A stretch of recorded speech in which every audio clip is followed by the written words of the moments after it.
For the first time, a uniform civil code in Karnataka promises the BJP justice to all, appeasement to none, says the party chief.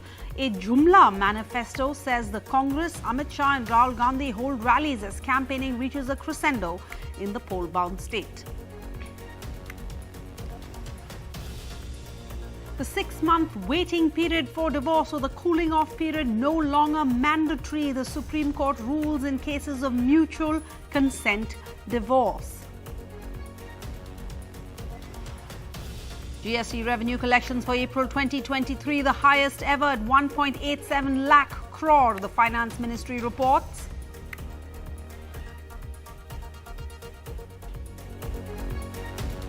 Say goodbye to unwanted spam calls and messages. Hopefully, the Telecom Authority directs all firms to install artificial intelligence spam filters in their phone call and message services starting today.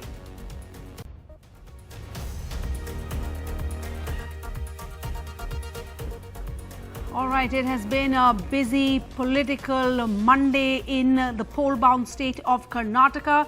Implementation of the Uniform Civil Code, 10 lakh jobs in the manufacturing sector and a state capital region tag for Bengaluru are among the top promises made by the BJP in its manifesto for the May 10th Karnataka Assembly elections, which was released today. The document, named the BJP Praja Pranalike, was released in Bengaluru today by the party's national president JP Nadda. The Congress has called the BJP's manifesto a Jumla, or one full of false promises. The Congress and the JDS's manifestos are awaited.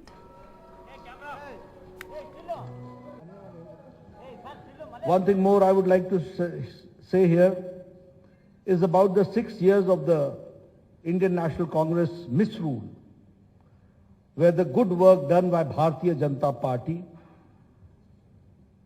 was a great setback because of the reverse gear government of Siddaramaiah, which ruled the state. So we have to understand, what do we mean by double engine? We have got double engine. There is a trouble engine. We are there for development. They are for the reverse gear. We are there to give the pace to the development. They are there to put brakes to the development. That we have to understand. What do you think about the manifesto, sir? Manifesto is very good, madam. You have covered all Mahila and farmers and Dalit, and you have covered all the community. It's very good manifesto. And on that basis only we are going to get about 130 to 135 seats, and we are going to form the next government also. Don't you think this manifesto is an extension of the Bommai's budget? It looks like that. Whatever sounds like that.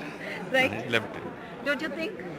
So you would not. So do you have anything on mind that you could have included in the manifesto? Pardon? Do you have anything on the mind that you could have included in the manifesto? No, next there are so sufficient time is there. We are one by one we will try to implement Because you were not in the another new committee. program. You were not.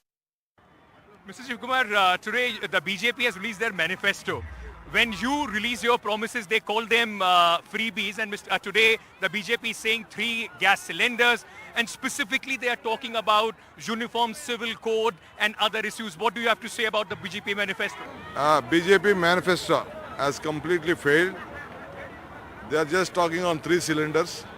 We are providing 2,000 rupees to every woman, head of the family, so that she can be benefited, because 5 out of 450 in 2000 she can, every month she can buy a cylinder.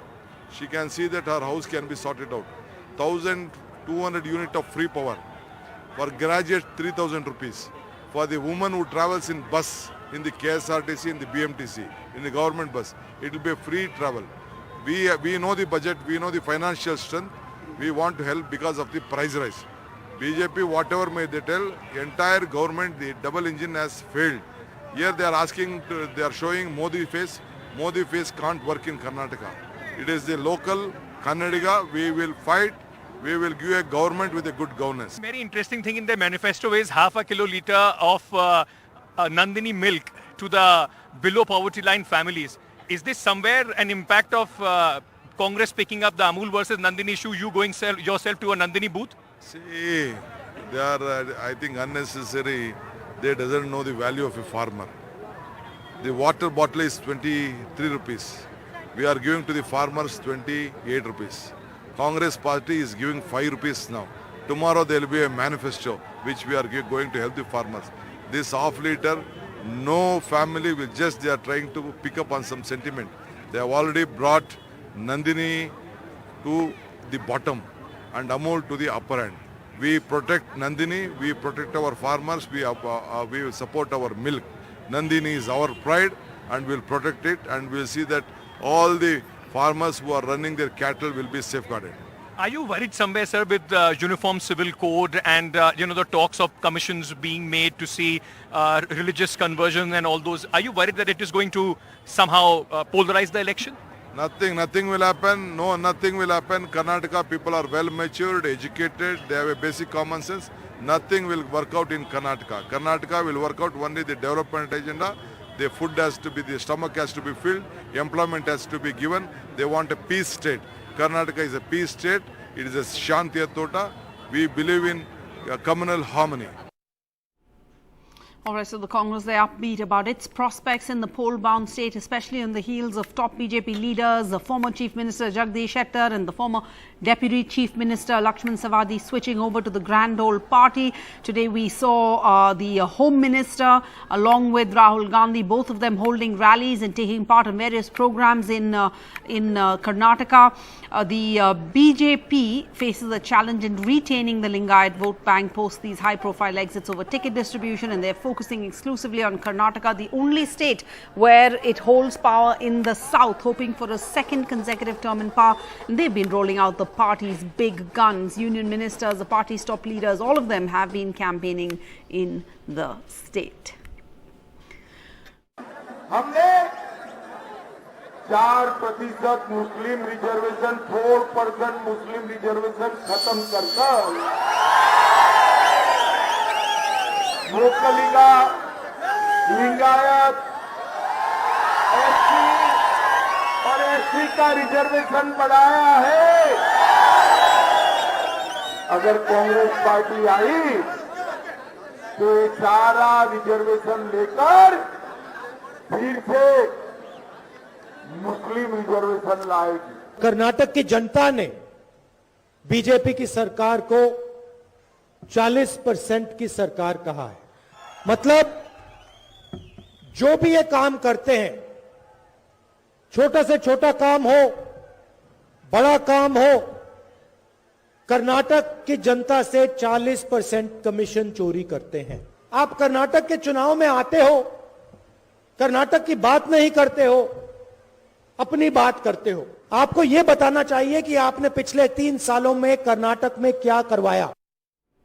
And with elections to over 700 urban local bodies in Uttar Pradesh just a few days away, the Chief Minister Aditya Nadda hit the campaign trail, pitching the BJP government's action against mafias as his government's big achievement. This on the heels of the horrific encounter deaths and custodial deaths that UP has seen in this last month. The former Indian politician convicted of kidnapping was shot dead live on TV along with his brother. That's the former Indian MP Atiq Ahmed and his brother, shot dead at point blank range while in the custody of the UP police days after his own son was killed in a police encounter. The Samajwadi Party, the main challenger to the BJP in these polls, has charged the Chief Minister with trying to divert attention from the real issues. आज शहरों में सौदों का आतंक नहीं, safe city है। कोई भी व्यक्ति, कोई भी व्यापारी अपना व्यापार कर सकता है। कोई सुरक्षा में सेंध नहीं लगा सकता, कोई नहीं लगा सकता। आज व्यापारी से कोई रंगदारी नहीं वसूली कर सकता, बल्कि व्यापारी को, स्ट्रीट वेंडर को आज तो हम लोग स्वनिधि योजना से लाभान्वित कर रहे हैं। अब कोई माफिया और कोई अपराधी सीना तान करके नहीं चल सकता है। समाज का शरीफ व्यक्ति, व्यापारी सामान्य नागरिक सीना तान करके चलेगा और अपराधी और माफिया को गले में तख्ती लटका करके जान की माफीक मांगता हुआ दिखाई दे रहा है। यही नया उत्तर है। 6 वर्ष में आपने कोई दंगा नाम की कोई बात सुनी क्या? अब दंगा नहीं होता है, उपद्रव नहीं होता है, उत्सव होते हैं। उत्सव दीपोत्सव, रंगोत्सव, देव दीपावली, पर्व और त्योहारों में कोई कर्फ्यू लगाने की बात नहीं सोच सकते। देखिए, मुख्यमंत्री जी को माफियाओं की बात इसलिए नहीं करनी चाहिए है क्योंकि अगर उन्होंने अपने मुकदमे ना हटाए होते तो उतनी लंबी चार्जशीट होती उनकी। हमारे लिए उत्तर प्रदेश का चुनाव महत्वपूर्ण है और उत्तर प्रदेश के चुनाव में बीजेपी को हराना हमारे लिए जरूरी है। ये बीजेपी के मुख्यमंत्री जी पूरा इन्वेस्टमेंट लंबी लंबी बातें कर रहे हैं। अरे 33 लाख का MOU किया, आप गोरखपुर में क्या लाए, देवरिया में क्या लाए? And the big story of the day. The 6-month waiting period, also known as the cooling off period, is not required anymore for getting a divorce. The Supreme Court ordered today, it further held that the mandatory waiting period of 6 months for divorce in cases of mutual consent, that is in a divorce between consenting parties, can be done away with subject to some conditions. A constitution bench of the Supreme Court today ruled that the court can dissolve a marriage in the case of an irretrievable breakdown by dispensing with the need of the waiting period, which is currently required under marital laws. A divorce is of course a process of the dissolution of marriage in a legal procedure. In order to get a divorce petition is filed in a court of law.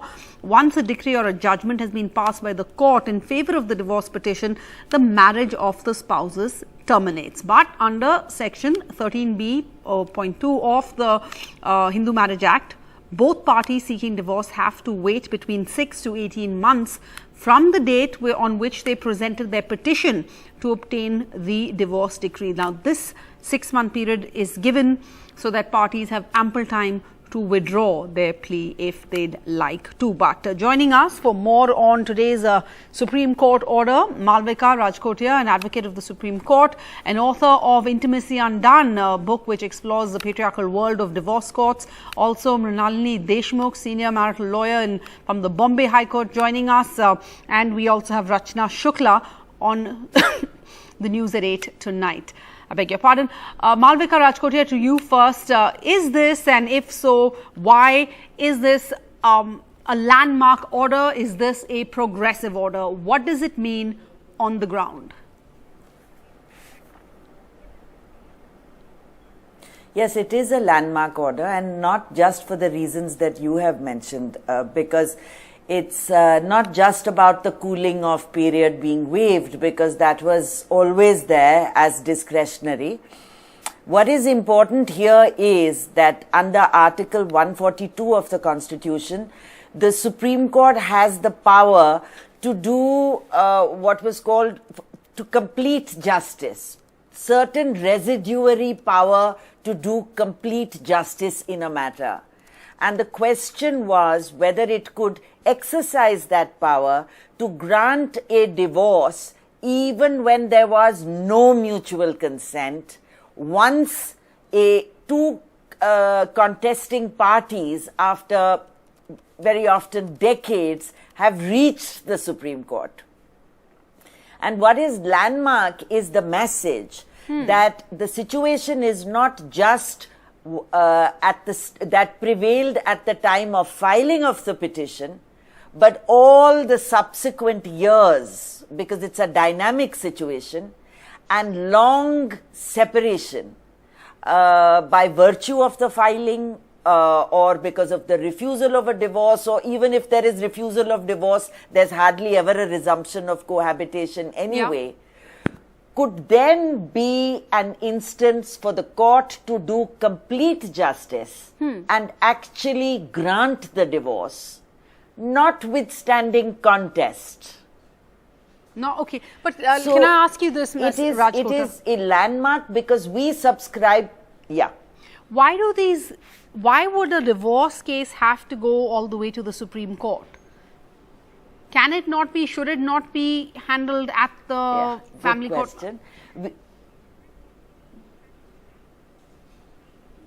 It is. The starting point is always the family court, but where there are substantial rights involved, which there are here, in every family law matter is substantial individual rights, child rights, property rights. So obviously in the realm of contest, Got it. by the hierarchy, it would culminate in the Supreme Court.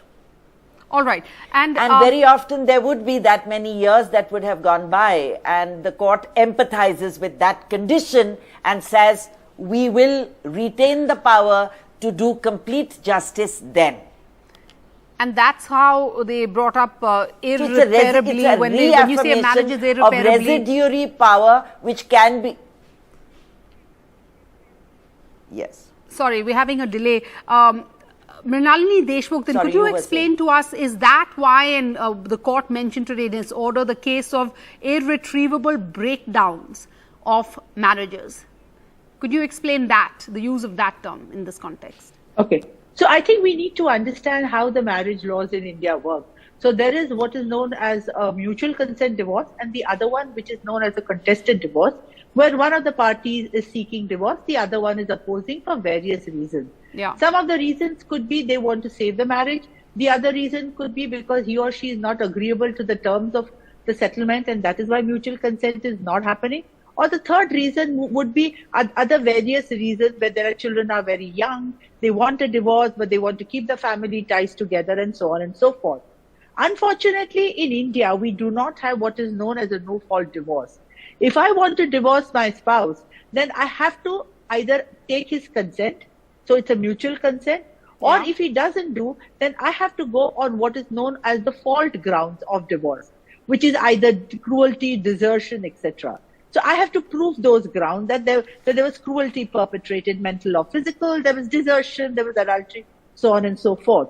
There is not even today in our marital legislation, which is the Hindu Marriage Act, Special Marriage Act, etc., a ground which can be used, which is an irretrievable breakdown of marriage, which was also a suggestion made by the Law Commission. At some point of time, if I'm not mistaken, Justice Ajit Shah was the person who had made this suggestion that this should be included as an irretrievable breakdown of marriage, should be included as a ground. But I think we, India as a society, and we, India, are really not still matured enough to take that kind of a call. So we have still do not have a change in the legislation, which is what I would want to canvass. It is the need of the hour, seeing the pendency of the cases, seeing for 13, 14, 15 years, the kids who were 0 or 1 have become into 18. The parties who are in their 30s have gone into 50s. And the courts, and with utmost respect to them, come and say, we are sorry. You have not made out a case of cruelty. You have not made out a case of desertion. So divorce is granted, stay languishing in it. I think this is where this order, of which is a landmark judgment, as my learned friend and my personal friend Malvika has stated, the irretrievable breakdown of marriage. The courts are going to say one petitioner wants a divorce, the other one is saying no. But we as a judge under 142 and under the article that gives me substantive inherent powers to do substantial justice, deem it fit in the given set of circumstances that the marriage should be dissolved. What happens, I'll just take 30 seconds more. What happens overseas is marriage, the divorce is given for the asking. What needs to be contested in certain cases are the alimony, ancillary reliefs and custody. Sure. But in India, we have to struggle even to get a divorce. I mean, really? All right. So what will change on the ground? Will it come? And how soon? We have Rachna Shukla here, who is a divorce petitioner herself. Rachna, sorry, one second. Can I just step in? Can I just say one thing for that? Can I just say one thing? Go ahead. Yeah, just that the message needs to go down. So the important thing is, it's an important message across the country, right down to the family court, that the approach to divorce is more liberal. And that's the approach to divorce is more liberal. Rachna Shukla, you are a petitioner in court yourself.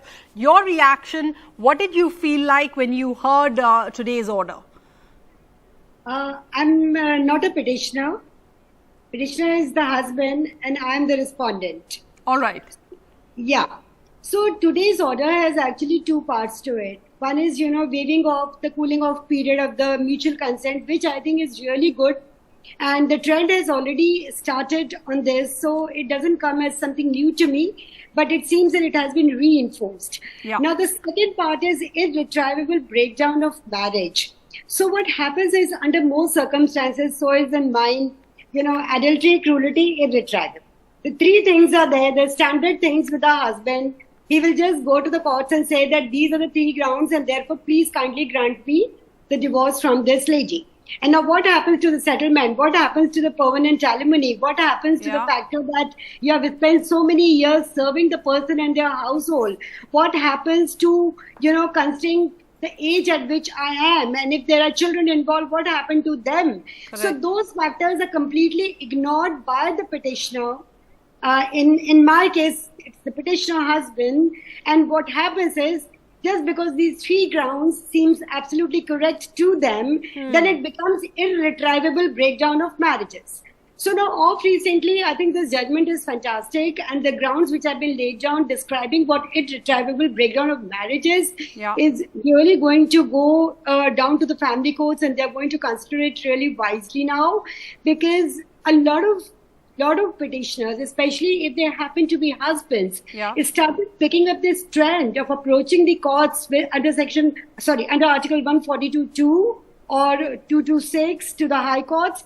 They have suddenly picked it up as a trend because probably they do not have enough material with them to proceed during the evidence. Okay, so now at least we can hope that the message will percolate down to the family court levels. There is no other way. It will. Thank you. A big day, a huge day today, and thank you for helping our viewers understand what actually happened today and what a difference it could make to many lives, to families, to children going forward. Thank you all for joining us on the News at 8. I want to go across to the other big story. We have Sunil Prabhu, who is taking a look at the numbers, decoding the numbers for us. I'm talking about the goods and services tax revenue collection for April 2023 at 1.87 lakh crores. Sunil, this is the highest ever, the government says. Put this in perspective for us.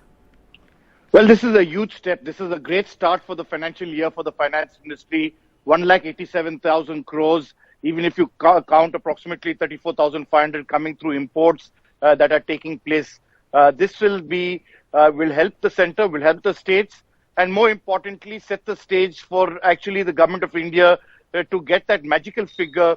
Hopefully in the next few months, if that 12% increase is taking place year on year, then we should expect in the next 2-3 months, if not earlier, it hitting 2 lakh crores. So it's definitely a big step forward. As the Prime Minister has said, this is a good news for the Indian economy.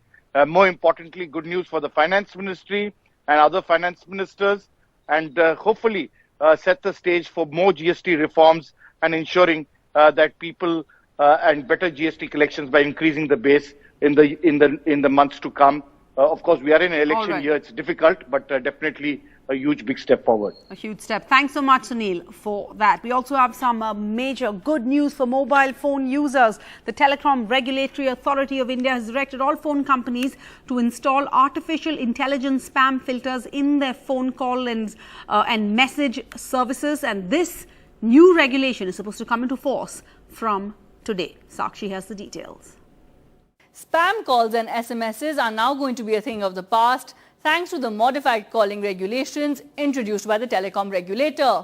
That's right, in a huge relief to customers like you and me who have been receiving unsolicited spam calls and messages ever so often, the Telecom Regulatory Authority of India has decided to combat fake and promotional calls as well as messages. So how is the telecom regulatory body going about this? Now, as far as we know, so far, all telecom companies have been mandated to incorporate artificial intelligence or AI-based spam filters into their call and SMS services. And just how will this work? The AI filter will automatically avoid fake and promotional calls as well as messages. Remember, the regulatory body has been working and interacting with telecom companies to crack down on the issue of fake calls and messages for a while now, as this has been a major concern for customers, as scammers are often cheating innocent customers and then those customers are victims of fraudulent activities. Thanks, Sakshi. And finally, we're going to leave you with these visuals. Tigers are apex predators, but even they know when not to mess with elephants. A video shared by the IFS officer Susantha Nanda shows a tiger making way for a herd of elephants in a jungle. Take a look at this video. Let's pull it up. It shows a group of elephants walking down a forest path.